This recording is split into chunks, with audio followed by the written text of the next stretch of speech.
स्वागत है आप लोगों का इस वीडियो में। ये जो क्वेश्चन है इसका सेम टू सेम कंसेप्ट वही वाला है जो turning of vehicle on horizontal circular road होता है। ठीक है, तो वो वाला सेम कंसेप्ट यहाँ पे लगने वाला है। याद है कुछ क्वेश्चन पहले ही वो ऐसा क्वेश्चन था जिसमें कि थोड़ा सा बैंक किया हुआ रोड रहता है और उसमें रहता है कि अगर एक पार्टिकुलर स्पीड पे आप जाते हैं तो आपको फ्रिक्शन की भी आवश्यकता नहीं पड़ती है, और अगर आप उस स्पीड से ज़्यादा होते हैं तो फ्रिक्शन है ना आपको बचाती है, या कम होते हैं तो भी फ्रिक्शन बचाती है। तो वहाँ एक मैक्सिमम और मिनिमम स्पीड आती है। ठीक है, तो एग्जैक्ट वही क्वेश्चन है यहाँ पर। तो एक बार देखते हैं। कह रहा है अ हेमिस्फेरिकल बाउल, है ना, बाउल मतलब कटोरा, of radius R is rotated about इस axis of symmetry which is kept vertical. मतलब एक कटोरे को ऐसे घुमा दिया गया। ठीक है, A small block is kept in a ball at a position where the radius makes an angle theta with vertical। तो एक ब्लॉक यहाँ पे मास m का रखा हुआ है, मैंने मास m मान लिया है, वो थीटा एंगल वर्टिकल से, जैसा कि आप देख सकते हो थीटा एंगल वर्टिकल से रखा हुआ है। ठीक है, the block rotates with the bowl without any slipping, और जो ब्लॉक है वो स्लिप नहीं कर रहा है, मतलब फ्रिक्शन बचा रहा है उसे, और कोफिशिएंट ऑफ फ्रिक्शन दी गई है म्यू। तो फिर से वही पूछा गया, find the range of angular speed for which the block will not slip. मतलब एंगुलर स्पीड की क्या रेंज होगी कि ब्लॉक स्लिप ना करे।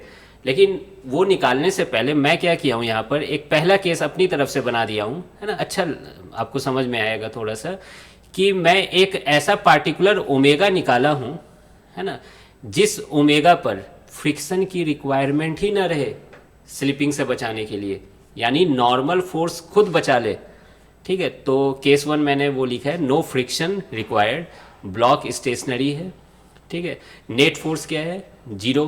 ये कैसे किए, देखिए इस पे एफबीडी बनाया है, इस ब्लॉक एम पे एक नॉर्मल लगेगा जो कि परपेंडिकुलर टू द सरफेस होगा, और कोई भी अगर स्फेरिकल सरफेस है तो उसकी परपेंडिकुलर, है ना, सरफेस पे सेंटर से पास करती है, तो नॉर्मल इसलिए सेंटर से पास कर रहा है। एम जी नीचे लगेगा ऑब्वियसली, और एक सेंट्रीफ्यूगल फोर्स लगेगा, मतलब मैं इस रोटेटिंग फ्रेम में ही बैठकर इसको देख रहा हूँ, जो कि सेंट्रीफ्यूगल फोर्स किधर लगता है, जो सेंटर होता है सर्कुलर पाथ का उससे अपोजिट डायरेक्शन में। तो देखिए जब ये कटोरा घूम रहा है और ये ब्लॉक यहाँ पे स्टेशनरी है, तो क्या यही सर्कल में वो घूम रहा होगा, आप ज़रा इमेजिन करें, है ना। कटोरा में ब्लॉक ऊपर में थोड़ा सा रखा हुआ है तो वो एक बड़ा उस सर्कल में घूम रहा है।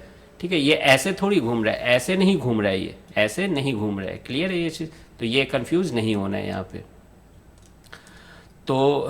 तो मैंने बाहर के डायरेक्शन में सेंट्रीफ्यूगल फोर्स लगाया, कितना होता है centrifugal force, M omega square into radius, तो एम ओमेगा नॉट स्क्वायर, और रेडियस देखिए क्या हो जाएगी, रेडियस आर नहीं होगी, आर तो इस कटोरे की रेडियस है, इसकी रेडियस क्या होगी, देखिए ये आर है, ये थीटा है, तो ये वाला क्या होगा, आर साइन थीटा होगा, तो इसलिए मैंने रेडियस आर साइन थीटा लिखा हुआ है। तो आपको समझ में आ रहा होगा। अब चूंकि ये ब्लॉक स्टेशनरी है, बिना देखे बिना फ्रिक्शन के भी ब्लॉक स्टेशनरी है, तो नेट फोर्स मैं जीरो कर दिया। उसके लिए मैंने क्या किया, एक्स और वाई डायरेक्शन में कंपोनेंट ले लिया नॉर्मल का, है ना। यहाँ थीटा होगा, क्यों, अल्टरनेट इंटीरियर एंगल, तो एन कॉस थीटा होगा और इधर एन साइन थीटा होगा।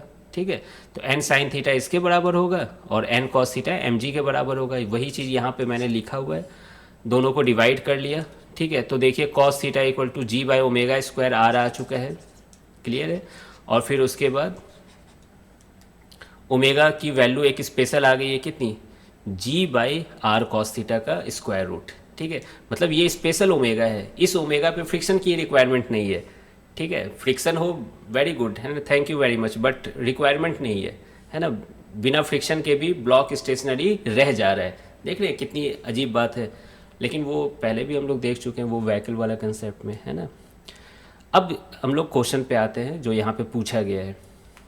तो केस टू मैंने बताया कि अगर मान लीजिए इस कटोरे की स्पीड वो पुराने वाले ओमेगा से ज़्यादा हो, omega under root G R by cos theta से ज़्यादा हो, तो स्लीपिंग शुरू हो जाएगी।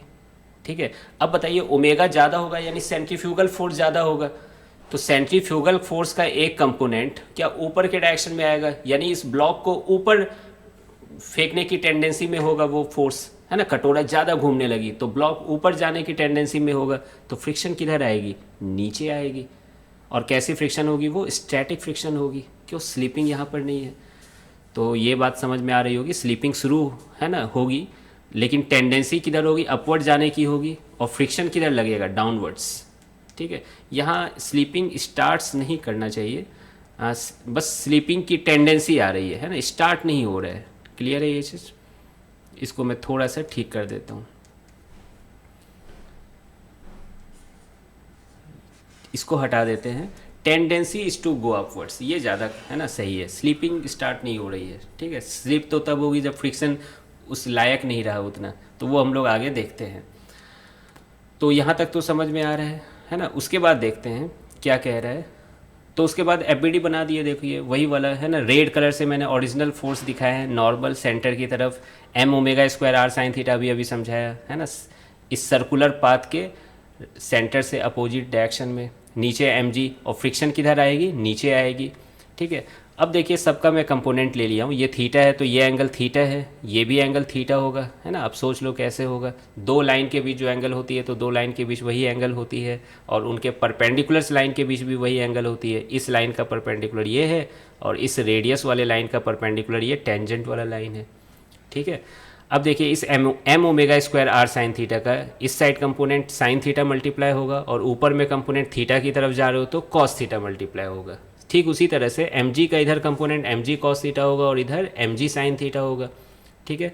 अब चूंकि ये ब्लॉक स्टेशनरी है तो नेट फोर्स जीरो है इसमें, तो मैं अब इस बार क्या कर रहा हूँ, एक्स और वाई में नहीं कर रहा हूँ, मैं नॉर्मल और फ्रिक्शन वाला जो डायरेक्शन है ना उसी के अलॉन्ग कर रहा हूँ, क्योंकि मुझको फ्रिक्शन और नॉर्मल अकेला चाहिए। तो मैं क्या किया हूँ, इस सरफेस के परपेंडिकुलर में फोर्स बैलेंस किया हूँ, और इस टेंजेंट में फोर्स बैलेंस किया हूँ। तो देखिए परपेंडिकुलर में ऊपर नॉर्मल लग रहा है, नीचे क्या लग रहे हैं, ये दोनों फोर्स लग रहे हैं। तो देखिए वही चीज़ लिखा हुआ है यहाँ पे, normal equal to M G cos theta plus M omega square R sine square theta. Clear है ये चीज़? फिर देखिए उसी तरीके से टेंजेंट के डायरेक्शन में देखें तो ये दोनों फोर्स नीचे लग रहे हैं, और ये वाला फोर्स ऊपर लग रहा है। तो F plus M G sine theta equal to ऊपर वाला फोर्स, तो F इक्वल टू क्या होगा, this minus M G sine theta, है ना, बेसिक है ये।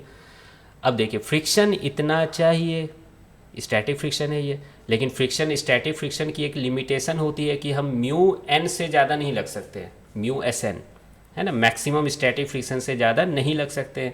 तो वहीं पर मैंने ये कंडीशन लिखी है, फिर F की वैल्यू ऊपर से मैंने यहाँ लिखी है, और एफ एस मैक्स क्या होगा, म्यू एस इंटू एन। अब म्यू एस की वैल्यू यहाँ अलग से तो नहीं दिया गया, म्यू ही दिया गया, तो वही म्यू यूज कर लिया हूँ मैं, और नॉर्मल की वैल्यू ये ऊपर से यहाँ पे लिख दिया। क्लियर है? अब क्या करना है, ओमेगा की वैल्यू चाहिए यहाँ पे। तो देखिए मैंने क्या किया, ये ओमेगा वाले टर्म को इस साइड ले आया, है ना, इस साइड ले आया, और ये यहीं छोड़ दिया, और ये minus M G sine theta इधर भेज दिया, और उससे पहले मैंने एम काट लिया हुआ है। क्लियर है ये चीज़? अब देखिए यहाँ पर है ना, राइट हैंड साइड में देखिए जी कॉमन हो जाएगा, तो mu cos theta plus sine theta हो जाएगा, और यहाँ आर साइन थीटा कॉमन हो जाएगा, और ओमेगा स्क्वायर भी कॉमन हो जाएगा, तो cos theta minus mu sine theta बचेगा, यहाँ साइन स्क्वायर थीटा है। अरे यार ये तो सॉल्व करना, ये सब मैं क्या सिखा रहा हूँ, है ना, जेई की तैयारी कर रहा हूँ। क्लियर है ये चीज़? तो omega less than equal to square root ये आ गया, तो ये क्या हो गया, ओमेगा मैक्स। कैसे ओमेगा मैक्स, ओमेगा इससे कम होनी चाहिए, इससे कम होनी चाहिए, मतलब क्या हुआ, ये मैक्सिमम ओमेगा है, इससे ज़्यादा नहीं हो सकती है, तो ये मैक्सिमम ओमेगा है। देखिए मतलब इतने ओमेगा तक आप जाओगे फ्रिक्शन आपको बचा लेगी, इससे ज़्यादा गए तो फ्रिक्शन बोलेगी मेरे बस की बात नहीं है, ठीक है। अब आपको स्लिप होना ही पड़ेगा। अब उसी तरीके से थर्ड केस है, देखिए एकदम एग्जैक्ट वही केस है, मतलब सेम डायग्राम में आपको देख के भी लग रहा होगा, ठीक है, बस थोड़ा सा चेंज होगा फ्रिक्शन का डायरेक्शन में। ओमेगा अगर इससे कम हुआ, ठीक है, तो फिर से यहाँ पे मैं चेंज कर रहा हूँ, स्लीपिंग तो नहीं शुरू हो रही क्योंकि अभी बचा दे रहा है ना। टेंडेंसी किधर है, टेंडेंसी नीचे जाने की है ना। ओमेगा अगर कम हो गई तो टेंडेंसी है कि नीचे वो आ जाएगा, तो नीचे आ जाएगा तो फ्रिक्शन किधर एक्ट करेगी, ऊपर एक्ट करेगी। समझ लो, जितना एक ओमेगा था, एक पार्टिकुलर ओमेगा की फ्रिक्शन की रिक्वायरमेंट ही नहीं पड़ रही थी, उससे ज़्यादा हुआ तो टेंडेंसी ऊपर जाने की थी, कम हुआ तो टेंडेंसी नीचे जाने की होगी। तो जब नीचे जाने की टेंडेंसी होगी तो फ्रिक्शन ऊपर लगेगा बचाने के लिए उसको, तो मैंने यहाँ फ्रिक्शन ऊपर लगाया। बाकी ये सब कंपोनेंट एग्जैक्ट वैसा ही है, अभी अभी मैंने समझाया, दोबारा नहीं समझा के टाइम वेस्ट करना चाह रहा हूँ। तो नॉर्मल इक्वल टू ये दोनों हो गए, और फिर से नेट फोर्स जीरो आप टेंजेंट डायरेक्शन में कर दो, तो फ्रिक्शन प्लस ये equal to M G sine theta होगा, तो फ्रिक्शन क्या हो जाएगा, M G sine theta minus this. Again फिर से वही कहानी, इतना फ्रिक्शन चाहिए, बट ये फ्रिक्शन म्यू एस एन से कम होना चाहिए, maximum friction mu S N. अब देखिए फ्रिक्शन की वैल्यू मैंने ऊपर से रखी, और मैक्सिमम फ्रिक्शन की वैल्यू म्यू एन लिखा है मैंने, नॉर्मल ये वाला है, यहाँ पे मल्टीप्लाई करके लिख दिया हूँ मैं, ठीक है। फिर ये जी एम एम काट लो पहले तो, फिर जी साइन थीटा और ये म्यू जी कॉस थीटा इधर आ गया तो माइनस हो गया, और ये माइनस वाला ओमेगा के साथ वाला जो टर्म है वो उधर जाके प्लस हो गया। फिर यहाँ पर omega square R sine theta common ले लो आप, तो cos theta plus mu sine theta बचेगा, उसको उधर भेज दो तो क्या यही आ जाएगा। और साइन का थोड़ा ध्यान रखो, ओमेगा में इधर लिखा हूँ, तो ये omega greater than equal to ये आया, यानी ओमेगा इससे ज़्यादा होनी चाहिए। तो ये ओमेगा क्या है, मिनिमम ओमेगा है, कि इतना तो रखना पड़ेगा कटोरे की ओमेगा, है ना, नहीं तो फिर वो स्लिप कर जाएगा। नहीं खुद सोचो ना, कटोरा बहुत धीरे धीरे घूम रहा है, बॉल रखोगे तो नीचे आ जाएगा, ठीक है। तो इतना तो मिनिमम रखना होगा और मैक्सिमम आपको इतना रखना होगा। तो आई होप कि आपको ये समझ में आया होगा, है ना। तो मिलते हैं फिर नेक्स्ट वीडियो में।